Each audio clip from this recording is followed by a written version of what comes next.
Hello दोस्तों, कैसे हैं आप सभी लोग। तो ईवीएस की क्लास को कंटिन्यू करते हुए और आपको क्लासेस कैसी लग रही हैं कमेंट सेक्शन में ज़रूर बताएं। और पीडीएफ को प्राप्त करने के लिए आप हमारा टेलीग्राम चैनल ज्वाइन कर सकते हैं, जिसका लिंक मैंने डिस्क्रिप्शन में दे दिया है। तो बिना देरी किए हम क्वेश्चन को शुरू करते हैं और आप लोग लास्ट तक ज़रूर बने रहें। और आपका काफ़ी प्यार मुझे मिल रहा है, तो मैंने सोचा और अच्छा कंटेंट आपको दिया जाए। तो कल हमारे 130 क्वेश्चन कंप्लीट हो गए थे। आज हम क्वेश्चन नंबर 131 से शुरू करते हैं। क्वेश्चन नंबर 131 कहता है कि पानी में क्लोरोफॉर्म की अधिक मात्रा क्या दर्शाती है। कहता है मानव निर्मित कचरे द्वारा जनित प्रदूषण कहलाता है। कहता है फास्फोरस द्वारा जनित प्रदूषण, जैविक ऑक्सीजन की घटी हुई मांग या हाइड्रोकार्बन द्वारा जनित प्रदूषण। देखो क्लोरोफॉर्म क्या होता है, एक कार्बनिक यौगिक होता है जिसका रासायनिक सूत्र क्या होता है। इसका रासायनिक सूत्र होता है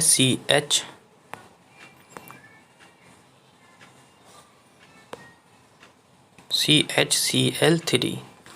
ठीक है, इसका रासायनिक सूत्र क्या होता है क्लोरोफॉर्म का, CHCl3। ये एक रंगहीन और सुगंधित तरल पदार्थ होता है। इसका प्रयोग किया जाता है, इसका प्रयोग व्यक्ति को बेहोश करने के लिए किया जाता है। अक्सर आपने टीवी में ज़रूर देखा होगा। ठीक है, पानी में क्लोरोफॉर्म की अधिक जो मात्रा होती है मानव निर्मित कचरे द्वारा जनित प्रदूषण को दर्शाती है, यानी कि ऑप्शन नंबर आपका हो जाएगा पहला। ठीक, आगे बढ़ते हैं क्वेश्चन नंबर 2 की ओर।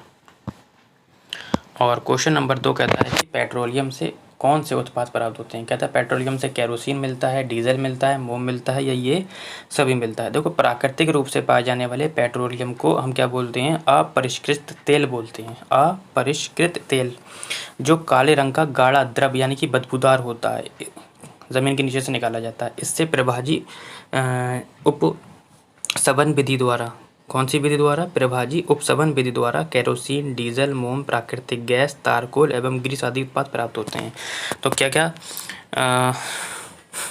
केरोसिन आपका होगा, ठीक है, डीजल आपका होगा, ठीक, मोम आपका होगा, प्राकृतिक गैस ये भी होगी, ठीक, प्राकृतिक गैस हो गई, तारकोल हो गया आपका, ठीक है, तारकोल हो गया, और क्या हो गई, ग्रीस हो गया आपका। ठीक है, तो ये सब कहाँ से मिलता है आपका, पेट्रोलियम से निकलता है। ठीक, आगे बढ़ते हैं। तो इसका ऑप्शन क्या हो जाएगा, ये सभी हो जाएगा। ठीक, आगे बढ़ते हैं क्वेश्चन नंबर 133 की ओर। अच्छा क्वेश्चन है, कहता है कि पृथ्वी के वायुमंडल में ओजोन की उपस्थिति क्या होती है। ठीक है, तो ओजोन पहले तो कहाँ पाई जाती है, ये ओजोन जो होती है आपकी समताप मंडल में पाई जाती है। ओजोन कहाँ पाई जाती है, ये पाई जाती है आपकी समताप मंडल में पाई जाती है। पृथ्वी के वायुमंडल में ओजोन की उपस्थिति पृथ्वी पर अल्ट्रावायलेट यानी यूवी किरणों के प्रभाव को कम करती है। इसमें ओजोन गैस, जिसे हम O3 बोलते हैं, की सघनता अत्यधिक होती है। ओजोन की परत की खोज 1913 में फ्रांस के भौतिकविदों फेब्री चार्ल्स और हेनरी बुसोन ने की थी। ठीक है, फेब्री चार्ल्स एम्बन किसने की थी, चार्ल्स और हेनरी बुसोन ने की थी। फिलहाल ऑप्शन हो जाएगा पृथ्वी पर यूवी किरणों के प्रभाव को कम करने के लिए। ठीक है, आगे बढ़ते हैं क्वेश्चन नंबर 134 की ओर। कहता है कि जल निकायों का सीवेज गंदे नाले से अधिक मात्रा में पानी ग्रहण करना दर्शाता है। कह रहा है उच्च BOD, निम्न BOD, उच्च DO या प्रभावहीन BOD या DO। देखो गंदे नालों, सीवेज जिसे बोलते हैं, में जैविक तत्व के रूप में सड़ने योग्य पदार्थ होते हैं। जब सीवेज यानी कि गंदे नालों का जल निकायों में गिरता है तो बहुत से सड़न पैदा करने वाले जीवाणु और कवक की संख्या सीवेज के घटक को कम करने से बढ़ जाती है। इससे होता क्या है कि डिकम्पोजर को अधिक मात्रा में जैव रासायनिक ऑक्सीजन की आवश्यकता होती है। इससे पानी में घुलनशील ऑक्सीजन की कमी क्या हो जाती है, ऑक्सीजन की कमी हो जाती है, जिससे जल में रहने वाले प्राणियों पर बुरा प्रभाव पड़ता है। यानी कि ऑप्शन हो जाएगा आपका निम्न BOD। ठीक है, आगे बढ़ते हैं क्वेश्चन नंबर 135 की ओर। कहता है कि यदि किसी वस्तु को 950 में खरीदा जाता है तथा उसे 760 में बेचा जाता है तो प्रतिशत हानि कितनी होगी।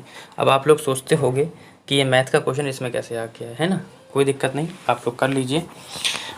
ठीक है, देखो जो चीज़ बेची जाती है उसे हम क्रय कहते हैं, यानी कि सीपी बोलते हैं। क्या बोलते हैं हम? सीपी, क्रय।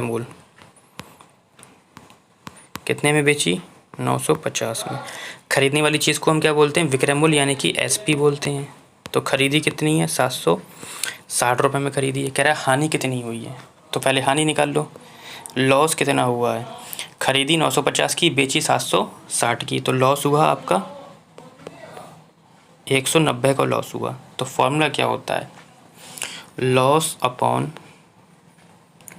सीपी।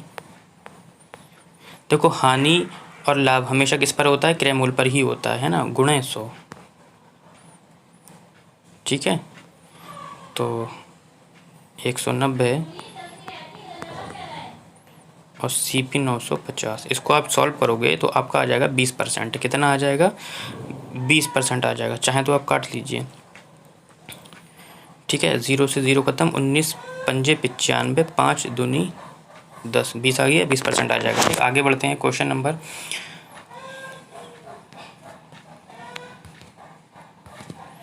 कूट से संबंधित आपका क्वेश्चन है। कहता है कि जल थीम से संबंधित मुद्दों को प्रभावी ढंग से सीखा जा सकता है यदि रोल प्ले आयोजित किए जाएं, यदि बच्चों के बीच वास्तविक संवाद को प्रोत्साहित किया जाए, यदि संरचित क्षेत्र भ्रमण आयोजित की जाती है, या यदि बच्चों के निबंध लिखने के लिए कहा जाता है। ठीक है, तो आपको बताना है इसमें से। देखो, रोल प्ले का आयोजन बिल्कुल ठीक है, बच्चों के बीच वास्तविक संवाद ये भी ऑप्शन ठीक है ना। क्षेत्रों का भ्रमण इत्यादि गतिविधियों द्वारा जल थीम से संबंधित मुद्दों को प्रभावी ढंग से सिखाया जा सकता है। यानी कि अगर आप ऑप्शन देखेंगे तो ये वाला ठीक है, ये वाला ठीक है और भ्रमण ठीक है। बच्चों के निबंध लिखवाना, देखो निबंध नहीं लिखवाएंगे। निबंध लिखवाने से क्या थीम, जो हमारा थीम है जल वाली, संबंधित मुद्दों पर प्रभावी ढंग से सीखा जा सकता है? निबंध पे नहीं सीखा जा सकता ना। यानी कि ऑप्शन नंबर हो गया आपका पहला वाला हो गया। ठीक है, आगे बढ़ते हैं।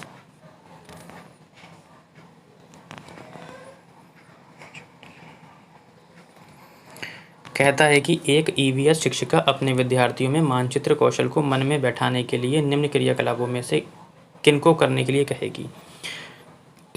यानी कि मानचित्र, जिससे कि हमें दिशा दूरी का पता चल जाए। कह रहा है मानचित्र में बुनियादी दिशाओं का पता लगता है। बिल्कुल ऑप्शन नंबर ठीक है ये आपका। दिशा के बारे में हमें पता चलता है मानचित्र से। अमानकीकृत मानचित्र बनाना, बिल्कुल जिसके मानक ना हो। अपने बनाए गए मानचित्र में प्रतीकों का उपयोग करना, बिल्कुल ये भी ठीक है। मानकीकृत सार्वभौमिक प्रतीकों का उपयोग करते हुए मानचित्र की व्याख्या करना, ये यहाँ पे थोड़ा सा डाउट लग रहा है मुझे। हाँ ठीक है ठीक है ठीक है। क्यों? क्योंकि ये सारे होने के बाद उसके बाद ये वाला ऑप्शन आपका ठीक हो जाएगा। यानी कि ऑप्शन नंबर हो जाएगा 4 हो जाएगा। 1 2 3 और 4 हो जाएगा। ठीक है, आगे बढ़ते हैं। कहता है कि कक्षा 5 के विद्यार्थियों को लिंग यानी जेंडर रूढ़िवादिता समझाने के लिए निम्न में से कौन सा संसाधन सबसे उपयुक्त होगा। कहता है कि सदस्यों के बीच कार्य आवंटन का पता लगाने के लिए घरों का सर्वेक्षण करना, अखबार से लिंग सशक्तिकरण पर कहानियाँ लिखना, सफल महिलाओं की कहानियाँ लिखना, या महिला स्वस्थ पेशेवरों की संख्या का पता लगाने के लिए अस्पतालों का भ्रमण करना। देखो, हमें जेंडर रूढ़िवादिता को समझना है, तो सदस्यों के बीच कार्य आवंटन का पता लगाने के लिए घरों का सर्वेक्षण करेंगे। आप क्या करेंगे? घरों का सर्वेक्षण करेंगे। कैसे? देखो, कक्षा 5 के विद्यार्थियों को लिंग जेंडर रूढ़िवादिता समझाने के लिए सदस्यों के बीच कार्य आवंटन का पता लगाने के लिए घरों का सर्वेक्षण करना जरूरी होगा। क्यों? सामान्यतः लिंग रूढ़िवादिता महिला एवं पुरुषों के बीच भाई तो होती है, और बच्चों के बीच में थोड़ी ना होती है, पुरुष और महिलाओं के बीच में होती है, दर्शाती है। बच्चों का प्रारंभ से ही ये बात सिखाने का प्रयास करना चाहिए कि पुरुष एवं महिला दोनों एक समान अधिकार प्राप्त करते हैं। ऐसे में दोनों को समान रूप से शिक्षा प्राप्त करने तथा आगे बढ़ने के अवसर प्राप्त होने चाहिए। ठीक है, आगे बढ़ते हैं। आज के सेशन का सेकंड लास्ट क्वेश्चन, निम्नलिखित में से कौन सा प्राथमिक स्तर पर पर्यावरण शिक्षा का अभिन्न अंग या घटक है। कह रहा है पाठ्य पुस्तक के बच्चों का वातावरण, भाषाई दक्षता, या रोल प्ले भूमिका। ठीक है, तो सबसे ज़्यादा इंपॉर्टेंट बच्चों का वातावरण है, यानी कि बच्चों के वातावरण से जुड़कर ही तो पढ़ाया जाता है। ये मैं कई बार बता चुका हूँ। यानी कि प्राथमिक स्तर पर पर्यावरण शिक्षा का अभिन्न घटक बच्चों का वातावरण है। पर्यावरण शिक्षा का मूल उद्देश्य मानव पर्यावरण के अंतर संबंधों की व्याख्या करना और उन संपूर्ण घटकों की विवेचना करना जो पृथ्वी पर जीवन को परिचालित करते हैं। आगे बढ़ते हैं लास्ट क्वेश्चन की ओर। और कहता है आज का लास्ट क्वेश्चन कि एक ईवीएस शिक्षिका चाहती है कि उनके विद्यार्थी पानी की बर्बादी करने वाले लोगों की विभिन्न दैनिक गतिविधियों और व्यवहारों का पता लगाएं। यानी कि वो टीचर चाहती है कि जो लोग पानी ज़्यादा खर्च कर रहे हैं तो जो बच्चे हैं उनके वो पता लगाएं कि निम्न में से कौन सी रणनीति उद्देश्यों की पूर्ति के लिए सबसे उपयुक्त है।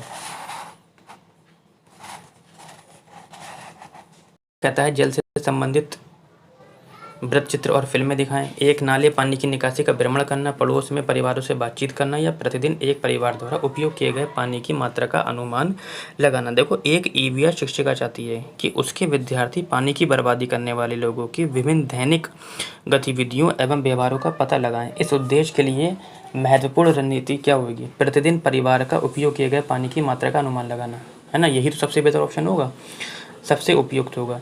पानी सभी पौधों, जानवरों, मनुष्यों एवं समस्त जीवधारियों के लिए आवश्यक होता है। ये आपको पता है, पानी के बिना दुनिया में कोई भी जीव जीवित नहीं रह सकता।